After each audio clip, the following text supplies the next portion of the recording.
Hello दोस्तों, नमस्कार। Question number 4, निम्नलिखित में से कौन कौन एपी है? यदि कोई एपी है तो इसका सार्व अंतर ज्ञात कीजिए और इनके 3 और पद लिखिए। क्वेश्चन नंबर 4 में 15 सवाल दिया गया है। यह सभी सवाल को हम बारी बारी से सॉल्व करेंगे। चलिए इसको हम सॉल्व कर लेते हैं। जैसा कि क्वेश्चन नंबर 4 में पहला सवाल दिया गया था 2, 4, 8, 16, ... इसको हमको बताना है एपी है या नहीं।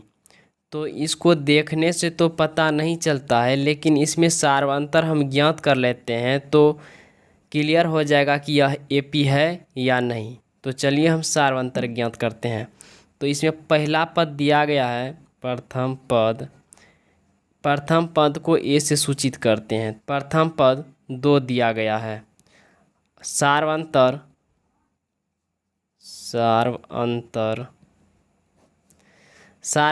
को डी से सूचित करते हैं। यह हमको निकालना है। सार्वंतर निकालने के लिए हम जानते हैं a-a2 करते हैं।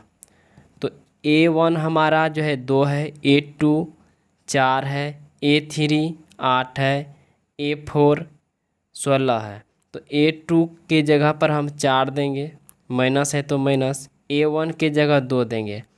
अगर 4 में से 2 घटाएंगे तो 2 आएगा। अगला पद है a3 माइनस a2 बराबर होगा a3 हमारे पास 8 है, माइनस है तो माइनस। a2 हमारे पास 4 है। अगर 8 में से 4 को घटाएंगे तो 4 आएगा। यहाँ हम देख रहे हैं एपी हमारा समान नहीं आ रहा है, तो यह एपी नहीं होगा।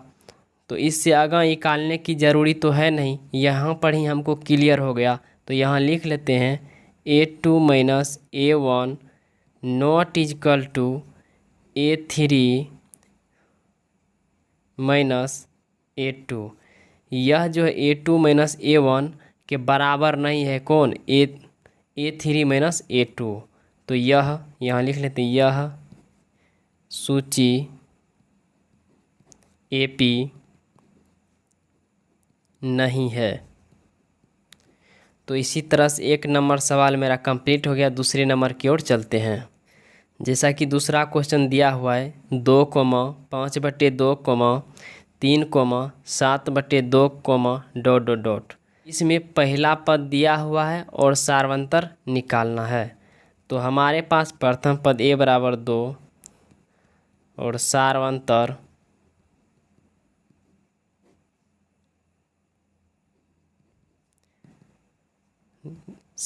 नहीं मालूम है, तो इसको निकालना है। इसको निकालने के लिए a2 माइनस a1 करते हैं। a2 हमारे पास 5/2 है, माइनस a1 हमारे पास 2 है। यहाँ पर नहीं कुछ तो नीचा 1 है, तो 5/2 माइनस 2/1 लिख सकते हैं। अब यहाँ 2 1 का लघुत्तम 2 आएगा। 2 से भाग करेंगे 2 में, 1 1 गुना 5 5 आएगा, माइनस है तो माइनस। 1 से भाग देंगे 2 में, 2 2 गुना 2 4। इसको अगर 5 में से 4 घटाएंगे 1/2 आ जाएगा। या फिर इसको शॉर्ट में सॉल्व करने के लिए ऐसे भी कर सकते हैं। यहाँ तो ऊपर में 5 है तो 5 लिखेंगे ही, 2 गुना -2 करेंगे तो -4 आएगा, नीचा में 2 लिखेंगे ही। 5 में से 4 घटाएंगे तो 1 होगा 1/2। यही चीज़ हम यहाँ पर लिखे हैं। आप जैसा चाहे वैसा लिख सकते हैं। अगले पद निकालने के लिए हम a3 माइनस a2 करेंगे। a3 हमारे पास 3 है, माइनस a2 हमारे पास 5/2 है। तो इसको हम शॉर्ट तरीका से कर लेते हैं। नीचा 2 रखेंगे, 2 से गुना करेंगे 3 में 6 आएगा, -5 ही रहेगा। 6 में से -5 घटाएंगे 1/2 आएगा। यहाँ हम देख रहे हैं हमारा सार्वंतर समान आ रहे थे। एक बार और निकाल लेते हैं ताकि क्लियर हम हो जाएंगे। तो a4 माइनस a4 हमारे पास 7/2 है, माइनस a3 3 है। तो 2 नीचा रखेंगे यहाँ पर 7 ही रहने देंगे, माइनस है तो माइनस। 2 से गुना करेंगे 3 में तो 6 आएगा। 7 में से -6 घटाएंगे 1/2 आ जाएगा। तो इसको देखने से हमको यह पता लग रहा है कि यह एक AP है। तो यहाँ लिख लेते हैं, यह एक AP है। अगर यह AP है, इसके अगले 3 और पद को हमको निकालना है। चलिए वो भी निकाल लेते हैं हम। अगले 3 पद निकालने से पहले थोड़ा हम रफ में समझ लेते हैं। यहाँ पहला पद के लिए तो हम A ही लिखते थे। अगर दूसरा पद हमको निकालना होता था तो A + D लिखते थे, और तीसरा पद के लिए A + 2D लिखते थे, और चौथा पद के लिए A + 3D लिखते थे, और पाँचवा पद के लिए A + 4D लिखते थे। छठा पद के लिए A + 5D होता था। सातवां पद के लिए A + 5D होता था। इसी तरह से हम AN तक जाते थे। लेकिन यहाँ पर हम देख रहे हैं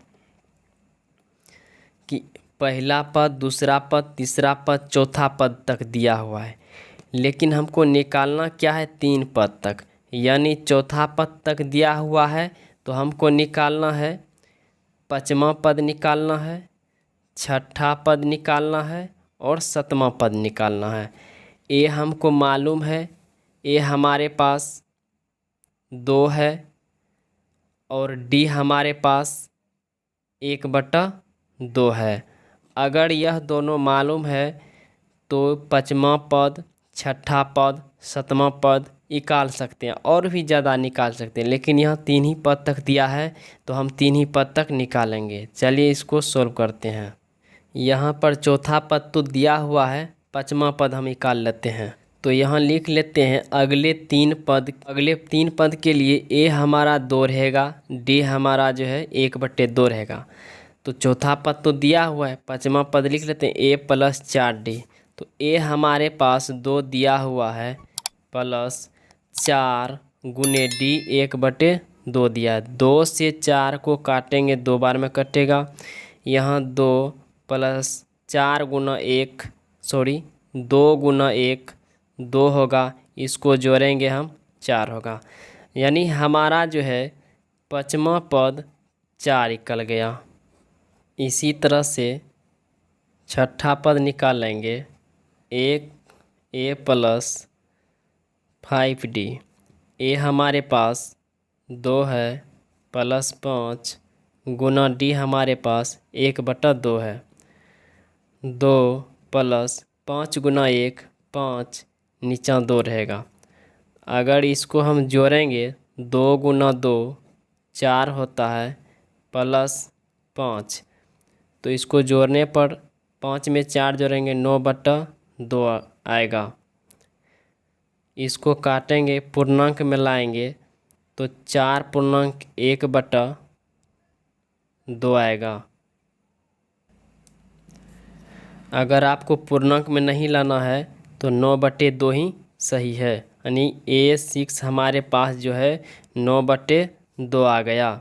सातवां पद है A + 6D। A हमारे पास 2 है, प्लस 6 गुना D हमारे पास 1/2 रहेगा। 2 से 6 काटेंगे, 3 बार में कैंसिल हो जाएगा। 2 + 3 गुना 1 3 होगा, इसको जोड़ेंगे आपस में 5 आएगा। सातवां पद हमारे पास 5 आ गया। यहाँ लिख लेते हैं, इसीलिए अगले 3 पद, यहाँ आप लोग देख सकते हैं पहला पद 4 आया, दूसरा पद 9/2 आया, और तीसरा पद 5 आया है। इसी तरह से हमारा दूसरा भाग भी क्लियर हो चुका है। ओके।